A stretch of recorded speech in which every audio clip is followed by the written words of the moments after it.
Nagbukas ang Criminal Investigation and Detection Group ukon CIDG sang hotline. Agud bagbaton sang tawag ukon impormasyon nga makatudlo sa negosyante nga si atong ang kasunod dinhi sang 10 million pesos nga reward nga gintanyag sang Department of the Interior and Local Government ukon DILG sa sinuman nga makatudlo sa amo nga wanted person.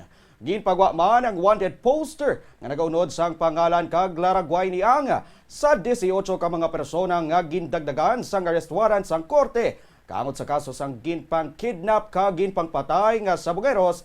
Isahon na lamang siyang nga nagapabilin nga at large. Samtang nagpaandam naman si Acting Philippine National Police Chief Police Lieutenant General Jose Melencio Nartates Jr. sa publiko batok sa nagapalaptas ang salang impormasyon kaangod sa posibleng nga ginahamtangan ni ang nga pwede magkapatalang sa nagapadayon nga operasyon.